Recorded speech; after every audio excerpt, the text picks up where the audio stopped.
అంటే consider the following peninsular reverse అంటే మనకి రివర్స్ అనమాట. కొన్ని ఆ ద్వీపకల్ప నదులు ఇవి.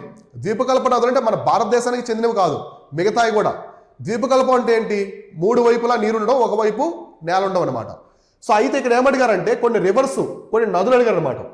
సో నదులు అడిగి మీరు ఇమీడియట్గా ఎప్పుడైనా సరే ఈ స్టేట్మెంట్ చదివిన తర్వాత సెకండ్ ఇమీడియట్గా ఇక్కడ రావాలి, మీరు ఇక్కడికి రావాలి. ఇక్కడికి వచ్చేంటి which of the following rivers above flow from the south to north అనమాట. వీళ్ళు ఏమంటున్నారంటే ఇది సౌత్, ఇది నార్త్. సౌత్ టు నార్త్ అడుగుతున్నారు అంటే దక్షిణం నుంచి ఉత్తరానికి ఉండే నదులు అనేవి ఆర్డర్లో పెట్టండి అని చెప్తున్నారు. సో కాబట్టి ఫస్ట్ దక్షిణ వైపు, తర్వాత ఇలా మూడు. ఫస్ట్ ఎప్పుడైనా సరే మీరు చదవగానే ఈ స్టేట్మెంట్కి రావాలి. ఇప్పుడు ఆప్షన్ చదవండి. ఏమడిగారు? యాంగ్జీ రివర్ అనమాట. యాంగ్జీ. సో ఒకటి వచ్చేసి యాంగ్జీ రివర్. So Yangtze. తర్వాత వచ్చేసి మిస్సిసిపి రివరు. తర్వాత వచ్చేసి కాంగో రివరు. కాంగో. ఇప్పుడు ఈ మూడు నదుల్ని సౌత్ నుంచి నార్త్కి అరేంజ్ చేయమన్నాడు.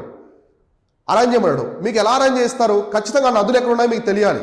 నదులు ఎక్కడ ఉన్నాయో తెలియాలన్నమాట. సో ఇప్పుడు యాంగ్జీ రివర్ ఎక్కడ ఉంది? చైనాలో ఉంది. యాంగ్జీ రివర్ వచ్చేసి చైనాలో ఉంది. ఇది వచ్చేసి యుఎస్ఏలో ఉంది మిస్సిసిపి. కాంగో వచ్చేసి ఆఫ్రికాలో ఉంది. సో ఆఫ్రికాలో ఉంది. ఇప్పుడు జాగ్రఫీలో మనం ఎప్పుడైనా సరే డైరెక్షన్స్ అనమాట, కార్డియల్ డైరెక్షన్స్ అంటాం కదా, అవి పెట్టాలంటే ఖచ్చితంగా మనకి ఒకే ఒక కొండ గుర్తు వచ్చేసి భూమధ్య రేఖ. ఇప్పుడు మనం ఎర్త్ గురించి చూద్దాం. సో ఇది ఎర్త్ అనమాట, ఇది భూమధ్య రేఖ 0 degrees. సో ఇప్పుడు మనం చూసుకుంటే అమెరికా ఎక్కడ ఉంటుంది? అమెరికా ఆల్మోస్ట్ మనకి ఈ ప్రాంతంలో ఉంటుంది అమెరికా. సో ఇక్కడ చైనా వచ్చేసి ఈ ప్రాంతంలో ఉంటుంది, చైనా అనేది. ఆఫ్రికా వచ్చేసి ఇలా ఉంటుంది. ఆఫ్రికా అంటే భూమధ్య రేఖ ఆఫ్రికా గుండా పోతుంది, సగానికి పోతుంది. కాబట్టి ఇప్పుడు మనకి ఏమన్నారు? సౌత్ నుంచి నార్త్ కన్నాడు. కాబట్టి ఫస్ట్ ఎవరు ఉంటుంది? ఆఫ్రికాలో ఉంటే కాంగో రివర్. కాబట్టి 3 అనమాట. సో 3. కాబట్టి ఇది ఈ రెండు క్యాన్సిల్. సో ఇక్కడ 3 రెండు ఉన్నాయన్నమాట. సో ఫస్ట్ 3 సూట్ చేసుకుందాం. తర్వాత భూమధ్య రేఖ నుంచి ఈ కాంగో రివర్కి నార్త్ ఏముంది? అమెరికా ఉంది, చైనా ఉందా? చైనా ఉంది. కాబట్టి యాంగ్జీ రివర్ 3-1 అనమాట. కాబట్టి 3-1. సో ఆన్సర్ వచ్చేసి సి అనమాట. కాబట్టి ఇక 3 ఆప్షన్ అవసరం లేదు. 3 ఆప్షన్తో మనకి సంబంధం లేదు.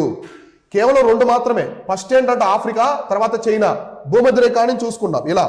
తర్వాత యుఎస్ఏ, పైన యుఎస్ఏ అనమాట. ఇక్కడ ఏముంది? మిస్సిసిపి రివర్ ఉంది. ఇక్కడ వచ్చేసి యాంగ్జీ రివర్ ఉంది. ఇక్కడ వచ్చేసి కాంగో రివర్.